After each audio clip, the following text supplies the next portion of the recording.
Қанаттыға қақтырмай, тұмсықтыға шоқтырмай өсірген Бибісара Нұрболды күнде мектепке қолынан жетектеп апарды. Өзі сонда аспазшы. Оқушылардың ішіп жемін әзірлейді. Баласының талантына тәнті боп, тәтті тағамын күнде береді. Ес біліп, ер жеткен Нұрбол бір күні анасымен мектепке бармауды ұйғарды. Себеп, Бибісараның бір көзі жоқ. Арын ардақты анадан биік қояды. Достарынан ұялады. Құрбыларым сезбесін деп, асханаға кірмеуді де әдетке айналдырады.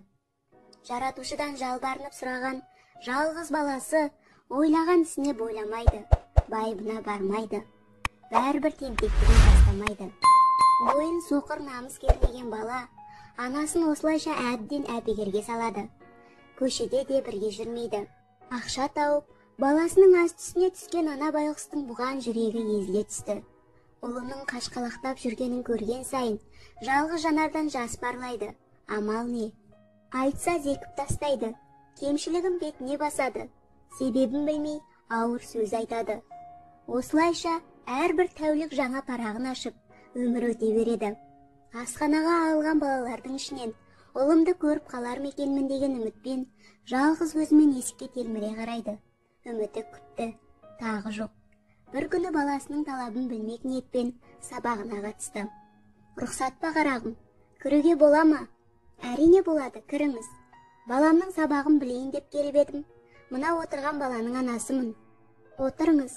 Осы кезде әр жерден мынау кімнің анасы? Көзі жоқ екен деген сұмдық, суық сөздер еміс-еміс естілді. Нұрболдың қабағы түйулі. Екі беті ду ете қалды. Қос көзі анасының жаутаңдаған жалғыз жанарына тіке қадалды. Атып жіберердей. Ұстазынан ұялған болар, ләм-лем демеді. Алайда бойын ащы ыза кернеді. Өз терісіне өзі сыймай, қайта-қайта бұлқан-талқан болды. Көп аялдаған жоқ. Есікті қайта кірместей тарс жауып кетті. Нұрбол ақшам намазынан асқан уақытта үйіне келіп, назалы үнмен назын айтты. Бәйек болған Бибісара күні бойы аш жүрген баласының тамағының қамына кірісті. Артынан қалмай қойған Нұрбол ащы дауыспен ренішін білдірді. Мама, сабаққа неге келесің? Мені масқаралағанша асханаңда жұмысын істеп жүре берсең қайтеді? Саған осы не жетпейді? Түсінбей-ақ қойдым сені. Мені енді іздеп келме, анасы соқыр екен деген сөзді енді естігім келмейді. Сенің қасыңда жүруге ұяламын. Маған жоламашы. Айтшы, неге соқырсың? Қайда бір көзің? Сырын білсем бола ма? Байғұс Бибісара жалғыз жанармен тағы жылады. Еңіреді, егілді. Көзінен жас төгілді. Көкірегін ащы өксік кернеді. Шарасыздық па, әлде қорқыныш па, оны өзі де білмейді. Белгілісі, жүрегінің түбінде бір құпия бар. Тағы жасырып қалды. Ана жүрегі тентек ұлын бұл жолда кешірді. Кешір балам, сен не десең сол болады. Енді сені ренжітпеймін. Анаңның қателігін кешір құлыным.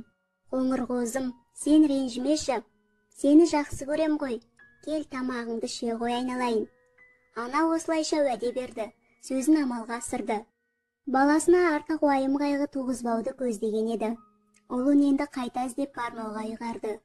Сыртынан тоға етіп, аналық ақ тілегін Аллаға жолдады. Сағат сырғып, уақыт жылжып, Нұрбол оқуын аяқтады. Мектепті үздік бітірді.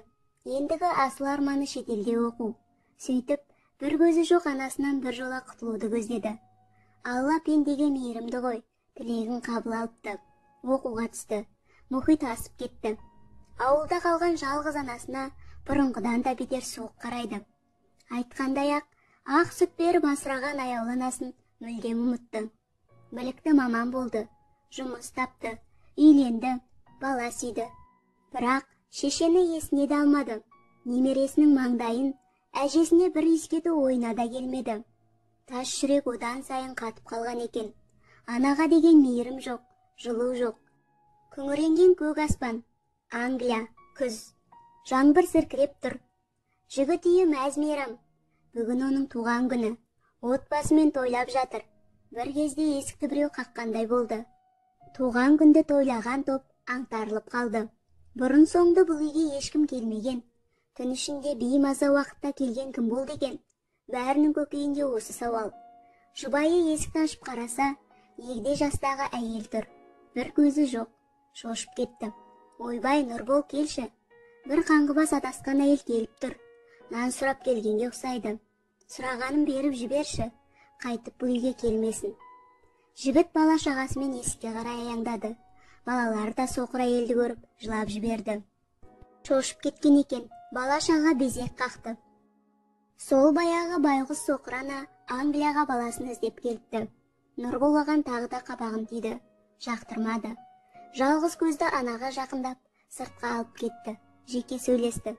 Мама, түу мұнда не істеп жүрсің? Неге келдің? Не керек саған өзі? Әйелім мен баламды шошыттың ғой.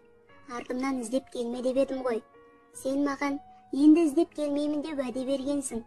Неге сөзіңде тұрмайсың? Үйге кірмейсің? Балаларымды тағы шошытасың.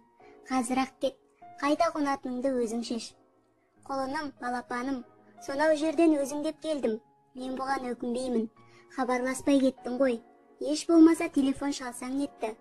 Өздеріңді уайымдаумен шашым тағарды.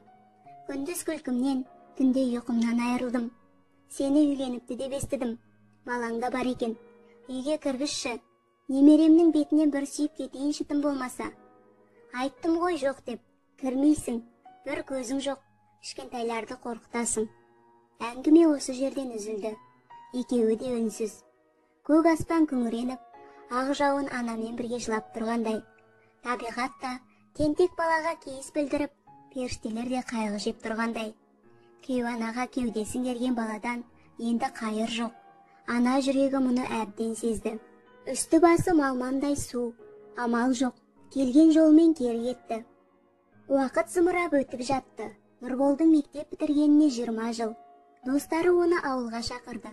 20 жылдықты бірге тойлау үшін. Жігіт жол ұзақ деп қиналды. Тай құлындай тебісіп өскен жолдастары кел-кел деп жанына тыныштық берер емес. Әр ойланды, бер ойланды. Ақыры ұшаққа билет алды. Сөйтіп отбасымен туған елге аттанды. Алақандай ауылға кеп, достарымен арқа-жарқа болып, өткенін еске алды. Алайда, көңілі түспесін деді ме, сыныптастары осыдан 10 жыл бұрын болған қайғылы оқиғаны айтпады. Нұрболға бір нәрсе жетіспейтіндей көрінді де тұрды. Бойым мазасыздық биледі. Бар уайымы не де болса, өз үйін көру еді.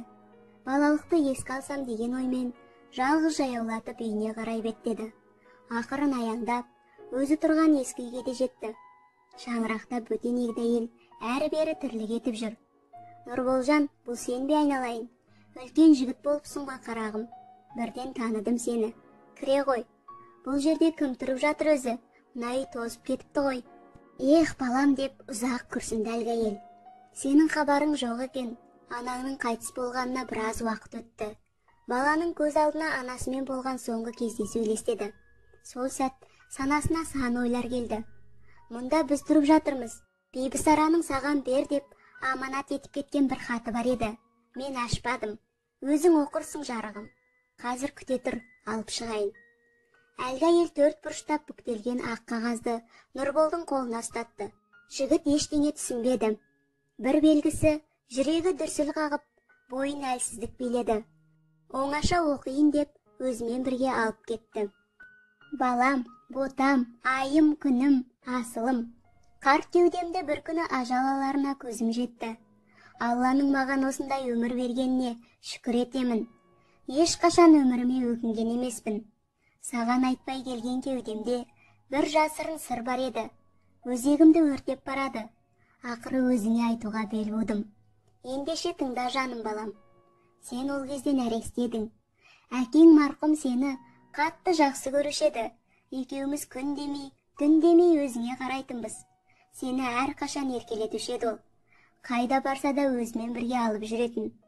Бір күні сені қалаға қыдыртып қайтайық деп жолға шықтық. Ажал адамның жанын бірде ерте, бірде кеш алады екен. Жол апаты әкеңнің жанын жалмады. Тағдыр екен. Мен жесір қалдым. Сені сол кезде өмірімнің соңына дейін аялап өтем деп ант су іштім. Жол апатынан мен де жеңіл жарақат алдым. Алайда сенің оң жақ жанарыңа қатты зақым келіпті. Дәрігерлер көзіңді көрді.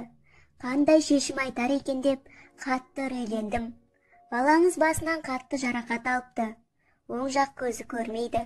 Тезірек сау көз табыңыз.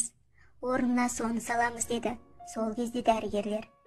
Менің есім шығып, ет жүрегім дүрсілдеп кетті. Өзімді қоярға жер таппадым. Балам бақытты өмір сүрсін, көзі соқыр боп қалмасын. Менің сау көзімді алып, салып беріңіздерші деп дәрігерлерге жалындым. Міне балам, содан бері соқырмын. Содан бері таңым қайғы, кешім мұң. Өзіңді осы жалғыз көзбен көп ұялтсам, кешір мені ботам, кешіргін. Хатты оқыған жігіттің жүрегі алқымына келді. Көкірегін ащы өксік, өкініш биледі. Іші удай ашыды. Қолындағы ақ парақ жасқа шыланыпты. Сол сәт Нұрбол бірі анасының, бірі өзінің көзімен жылап тұрған еді. Бұл ертек емес. Өмірде мұндай оқиғалар көп. Болған жайттан алар сабақтар, ғибраттар бар. Себебін білмей қате қадам басатынымызды кейде байқамай қаламыз. Ата-анамыздың көңілін тірі кезінде таппасақ, қайтқан соң қайғырудан не қайыр?